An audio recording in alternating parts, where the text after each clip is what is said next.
ओम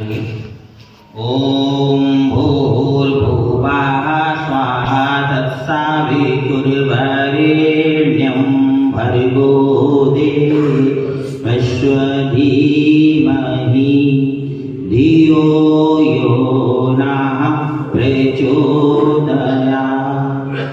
हे परमेश्वर, आप हमारी बुद्धियों को सन्मार्ग में प्रेरित करें। और इसी के साथ में आज महात्मा गांधी जी की पुण्यतिथि अवसर पर हम लोग महात्मा गांधी जी को जो सबसे संबंधन सूक्त जो ऋग्वेद का एक सूक्त है वो महात्मा गांधी जी को बहुत प्रिय था और उस मंत्र से उन्होंने प्रेरणा लेके समग्र भारतवर्ष को स्वतंत्रता दिलाई और एकता के सूत्र में बांध दिया। वो उनकी जीवन गाथा से जीवनी से निकाल कर मैं आपको समक्ष रख रहा हूँ। उससे आप लोग भी प्रेरणा लेंगे, मैं भी लूंगा। संगच्छध्वं संवदध्वं संगो मनांसि जानतां देवा भागं यथा पूर्वे संजानाना उपासते। मंत्र कहता है कि साथ साथ चलो, साथ साथ बोलो और तुम्हारे मन भी साथ साथ हो जाए। एकता के सूत्र में पिरोने वाला यह मंत्र समग्र भारतवर्ष को बताता है। यदि तुम इस मार्ग पर चलोगे तो परमात्मा कहते हैं कि जब तुम एकता की शक्ति को पहचान लोगे, आपस में लड़ना भिड़ना झगड़ना छोड़ दोगे तो यथापूर्व जैसे पहले तुम्हारे पूर्वजों ने अखंड भारत का निर्माण किया और समग्र विश्व पे राज्य किया, वैसे तुम विश्व गुरु बन जाओ। अब देखिए, इसी से प्रेरणा लेके महात्मा गांधी के मंत्र एक संबंधन सूक्त है, एकता का बहुत प्रिय था। और आज भगवत गीता के कुछ श्लोक में उनकी पुण्यतिथि के अवसर पर रखकर उनको श्रद्धांजलि अर्पित करना चाहता हूँ। कर्मणो ह्यपि बोधव्यं बोधव्यं च विकर्मणः आकर्मणश्च बोधव्यं गयना कर्मणो गतिः। अर्थात भगवान कृष्ण कहते हैं कि कर्म की बारीकियों को समझना अत्यंत कठिन है। अतः मनुष्य को चाहिए कि वह यह ठीक से जाने कि कर्म क्या है, विकर्म क्या है और अकर्म क्या है। दो पंक्तियों में मैं इसको स्पष्ट कर दूं कि कर्म वो है कि जो हमें करना चाहिए, जैसे हमें राष्ट्र की रक्षा में तत्पर रहना चाहिए, हमें किसी की हत्या नहीं करनी चाहिए, हमें अच्छे का शब्द बोलना चाहिए, प्यासे को पानी पिलाना चाहिए। और विकर्म क्या है, जो हमें नहीं करना चाहिए, जैसे भ्रष्टाचार नहीं करना चाहिए, आपस में नहीं लड़ना झगड़ना चाहिए, झूठ नहीं बोलना चाहिए, किसी की हत्या नहीं करनी चाहिए। और कर्म क्या है, कर्म ना करना, आलस्य प्रमाद बैठे रहना, कर्म ना करना, जो कार्य करना उसको ना करना। भगवान कृष्ण कह रहे हैं इसकी बारीकियों को समझो। अब बारीकी क्या है, अगले श्लोक में स्पष्ट हो रहा है। कर्मण्य कर्मायाः पश्येत् कर्मणि चाकर्मयाः सा बुद्धिमान् मनुष्येषु सा युक्ता कृष्ण कर्म कृता।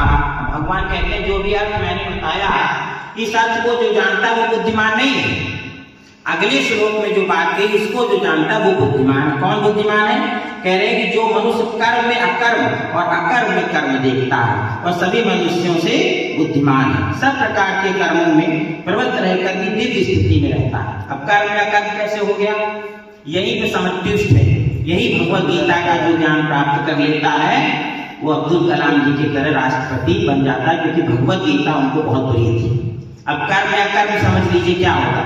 जैसे कोई सैनिक है, राष्ट्र की रक्षा में तैनात है, संध्योपासना का समय हो गया, अगर वो संध्या करने लगेगा तो राष्ट्र की रक्षा कौन करेगा। तो वहां पर कर्म ना करना है, अकर्म हो गया और अकर्म नहीं करना।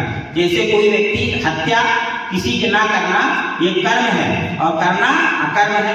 किंतु अगर कोई राष्ट्रद्रोही है और आतंकवादी और राष्ट्र को उसने हमला कर दिया, उस समय उसकी हत्या करना कर्म हो जाएगा और अकर्म जो है ना करना हो जाएगा।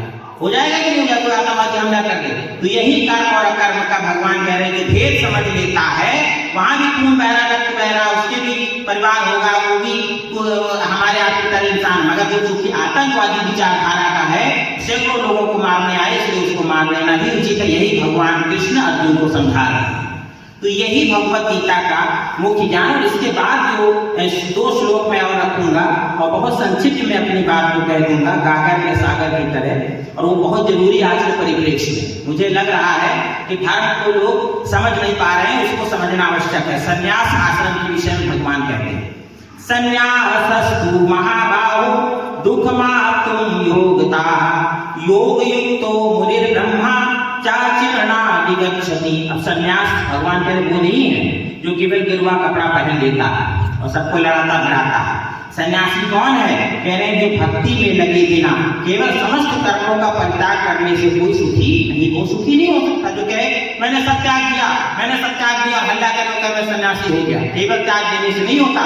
भगवान कह रहे हैं कि भक्ति में लगा हुआ विचारवान व्यक्ति, देखिए पीछे विराजमान है चित्र में, भक्ति में लगा हुआ विचारवान व्यक्ति शीघ्र ही परमेश्वर को प्राप्त करे। इन्होंने ईश्वर को कैसे प्राप्त किया? गेरुआ कपड़ा नहीं पहना, मगर उन्होंने क्या किया? अगले श्लोक में देखिए, योग युक्तो विशुद्धात्मा विदितात्मा जितेन्द्रियः सर्वभूतात्मा भूतात्मा कुर्वन्नेन लिप्यते। जो भक्ति भाव से कर्म करता है, विशुद्ध आत्मा है और अपने मन तथा इंद्रियों को वश में रखता है, सबका वो प्रिय हो जाता है और सब उसके प्रिय हो जाते हैं। गांधी जी के सब लोग हम सब प्रिय हैं।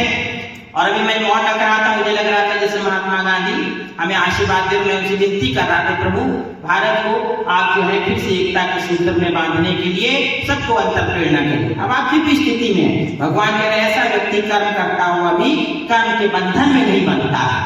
तो कह रहे वो सन्यासी जो भगवान कह रहे भोग और पाखंड है कि जो सिर्फ गिरुआ कपड़ा पहनता हो और जो भक्ति नहीं करता, योग नहीं करता। जो योग और भक्ति करता है वो मुनि भले गिरुआ कपड़ा नहीं पहनता, वही असली सन्यासी है, वही ब्रह्म तत्व की प्राप्ति करता है।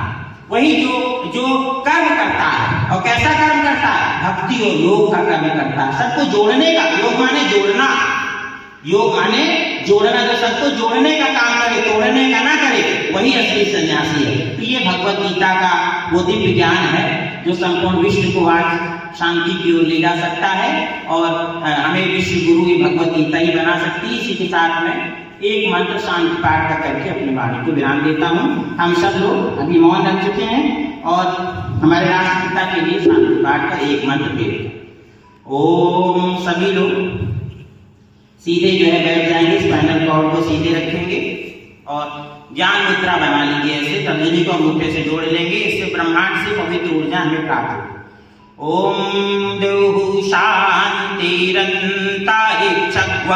शांति पृथ्वी शांतिरापः शांतिरोषधयः शांतिः वनस्पतयः शांतिर्विश्वे शांति ब्रह्म शांति सर्वज्ञ शांति शांतिरेव शांति सामा शांतिरेहि। ओम शांति शांति शांति। द्युलोक शांत है, अंतरिक्ष शांत है, पृथ्वी शांत है, औषधियां शांत है, जल शांत है, सब कुछ शांत है। और हे परमात्मा ब्रह्मांड में सर्वत्र शांति है, किंतु मेरे मन में शांति नहीं है। सामा शांति, ऐसी शांति मेरे मन में यदि हो जाए तो हम सब आपस में लड़ना झगड़ना ईर्ष्या द्वेष सबसे परे होकर और फिर से जो है एकजुट होकर, जैसे हमने अंग्रेजों को महात्मा गांधी जी ने दूर भगा दिया, उसी प्रकार हम एकता के सूत्र में बंध के भारत की जो विरोधी शक्तियां हैं उनको समाप्त करने की अदम्य साहस रख सकेंगे। ओम शांति शांति शांति। धन्यवाद आचार्य जी।